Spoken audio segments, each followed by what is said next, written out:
gonna make a change for once in my life.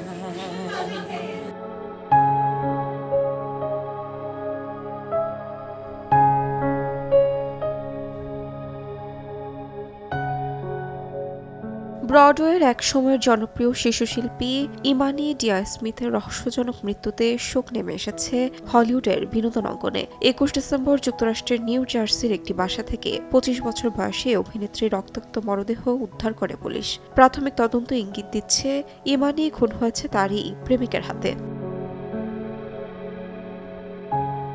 জরুরি phone call পেয়ে police ঘটনাস্থলে পৌঁছায়। সেখানে গুরুতর আহত অবস্থায় পড়েছিলেন ইমানি। তার দেহে ছুরিয়াঘাতের একাধিক ক্ষতচিহ্ন ছিল। দ্রুত হাসপাতালে নেওয়া হলেও চিকিৎসকরা তাকে মৃত ঘোষণা করেন।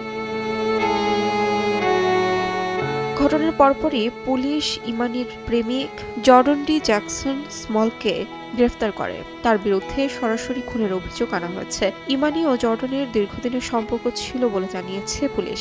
ব্যক্তিগত বিরোধ নাকি সম্পর্কজনিত কলহ, কোন কারণে এই নৃশংস হত্যাকাণ্ড ঘটল তা খতিয়ে দেখছে তদন্তকারীরা। বিশ্ববিখ্যাত ডিজনি অ্যানিমেটেড ফিল্ম অবলম্বনে নির্মিত মঞ্চনাট্য দ্য লায়ন কিং এ অভিনয়ের মাধ্যমে প্রশংসা কুড়িয়েছিলেন ইমানি ডি স্মিথ। আফ্রিকান ধাঁচের পোশাক, সঙ্গীত ও মনোমুগ্ধকর সেট ডিজাইনের সমন্বয়ে সাজানো ব্রডওয়ের এই প্রযোজনায় ছিল তার অভিনয়শৈলীর উজ্জ্বল উপস্থিতি। মাত্র ২৫ বছর বয়সে এমন মর্মান্তিক মৃত্যুর শিকার হলেন ইমানি। ৩ বছরের এক সন্তান রেখে গেছেন তিনি। তার অকাল প্রয়াণে পরিবার, সহকর্মী ও ভক্তদের মাঝে নেমে এসেছে শোকের ছায়া। তাহমিনা তন্নি, সময় সংবাদ।